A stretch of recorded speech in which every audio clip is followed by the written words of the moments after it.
Assalamu alaikum. Welcome to our online class. So dear student of class 4, how are you? This is Ahad bin Ismail. I request all of my students, please take your religion book, Islam and Moral Education class 4. Okay, dear student. So last class we discussed about the life and ideals of Hazrat Muhammad sallallahu alaihi wasallam. This is from chapter 5, yeah? Hilful Fuzul organization receiving the Nubuwwat, and today we will start discussing from preaching Islam in Makkah. So go to page number 75 and this one. Okay, now we see that how our Prophet Muhammad sallallahu alaihi wasallam preached Islam to the people of that time. You see that we know that was the time of Ayyam Jahiliyat. Yeah, that is, the era of ignorance. Yeah, the era of ignorance. The people have no knowledge, no education, and on that time, Allah Subhanahu wa Taala and sent Prophet Muhammad sallallahu alaihi wasallam, and on that stage, our Prophet Muhammad sallallahu alaihi wasallam preached Islam so perfectly and superbly that the people of that time, who was the worst people, bad people, they become the very honorable one, respectable one, who are called Sahabi, like companions of Prophet Muhammad sallallahu alaihi wasallam. And they are the highly honored people, highly respected people. So our Prophet Muhammad sallallahu alaihi wasallam, trained them on that way that they become super successful. So you see that in this book, the topic discussed about preaching Islam in Makkah. You see, after attainment of Nubuwwat, the great Prophet Muhammad sallallahu alaihi wasallam started preaching Allah's Tawheed, oneness. That is, our Prophet Muhammad sallallahu alaihi wasallam talked about the oneness of Allah subhanahu wa ta'ala. That time people worship many things like sun, like moon. Yeah, and Prophet Muhammad sallallahu alaihi wasallam said to them to believe on only one God. There's only one Allah. That is oneness of Allah. And Tawheed means oneness of Allah. He preached Islam first 3 years to his close relatives, nears and dears, secretly. And his wife Hazrat Khadija radiallahu anha accepted Islam first. And then Hazrat Abu Bakr radiallahu anhu from among the gents, and Hazrat Ali radiallahu anhu from among the child accepted Islam. You see, in the first 3 years, only 45 men and women accepted Islam. And thereafter, with the permission of Allah, he preached Islam openly. And you see, many people took shelter under the nice, cooling shadow of Islam. But many leaders of the tribe of Quraysh did not hide to his preaching. On that time, there's some leaders and they did not like it. And so they tortured to Prophet Muhammad sallallahu alaihi wasallam. They become utter enemy to the Prophet Muhammad sallallahu alaihi wasallam. They become very, very angry with him. They began to oppress him, torture him, rebuke him, scold him. His uncle Abu Lahab threw on him stones and blooded him. And someone was telling him that the physical torture began on him, and they put on his head. So they put on his head dust and rubbishes.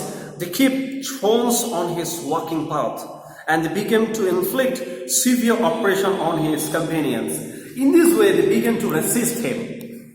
Severe oppression on his companions, and in this way they began to resist him and his followers from preaching Islam. And the great Prophet Muhammad sallallahu alaihi wasallam had firm belief on Allah. Nothing can stop him. He tolerated all kinds of oppressions in preaching Islam, and he preached Islam, overcoming all resistances. And that he was successful finally. And you see the next, there was some planet verse given that students shall prepare a list for resistances which the great Prophet Muhammad faced in preaching Islam. You see the planet verse. So, dear student, I say it to you, or this is the homework that you make a list that how the people, create resistances and when our Prophet Muhammad preached Islam. Now the second topic is showing dignity to labor. Labor means to work and to do some physical or mental jobs. Our great Prophet Muhammad would himself do his own work. He never cast away the work and he never neglected the work. He himself used to work. He used to help and assist others. Sometimes we feel shyness in working, but our Prophet Muhammad did everything by himself. We should think, if I do work, people will call me as a worker or a servant. You see, they will hate and disgrace me, but it could not be taught like this, that all words are honorable if it is halal, if it is, according to the order of Allah subhanahu wa ta'ala and the sunnah of Prophet Muhammad sallallahu alaihi wasallam. You see, our Prophet Muhammad sallallahu alaihi wasallam words to show people in this way that the people will follow him, and he did the hard works by himself. And you see, if our great Prophet Muhammad would see this is the example. See, first I said the examples of what our Prophet Muhammad did. You see, great Prophet Muhammad would sew the torn clothes with his own hands. And he would mend his shoes, clean the clothes, washing them, and clean the house with his hands. And he would himself feed the guests and give them nursing. And he would work with other members of the family. And he worked always together with all and would not, hate to work. There is a story. And that was, we know about this story. After then, I'm reading this story in front of you. One day, the great Prophet Muhammad was passing through a road, and he saw an old man watering the garden. The water was far from the garden, and the old man was much painful to bring water. The man was a servant, and the great Prophet Muhammad was so kind to him and came forward to help him. And he watered the garden, taking the water pot from the man, and the old man became much pleased with the great Prophet Muhammad sallallahu alaihi wasallam. The great Prophet Muhammad sallallahu alaihi wasallam said that those who work for you are your brothers. Do not give them troubles, give them respect. Whatever you eat, feed them the same. Give them the same quality of dress as you wear. Help them in their work. And he also said, pay the laborer for his labor before the sweat of his body is dried up. This is the principle. When we do work to perform to the labor, then we must be careful about it that they are paid. The poor men and women are working in our house. The little boys and girls are also working there. We shall have to behave with them well. If the workers are ill or aged men, we should honor them.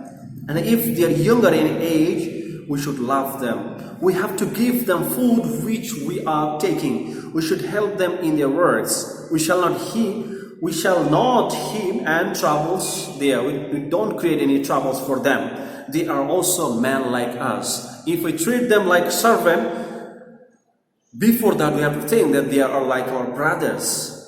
They also, get respect from us, and we shall give them honor. And in this way, we can remember in this that pay the laborer for his labor before the sweat of his body is dried up. So, dear student, to sum up, I want to say that today we discussed about the preaching Islam in Makkah and how Prophet Muhammad preached Islam, and also we discussed about showing dignity of labor. So, dear students, you must remember this, that all work is respectable. So be careful about this. Help the labor, give them honor, stay home, and take care of yourself. Thank you.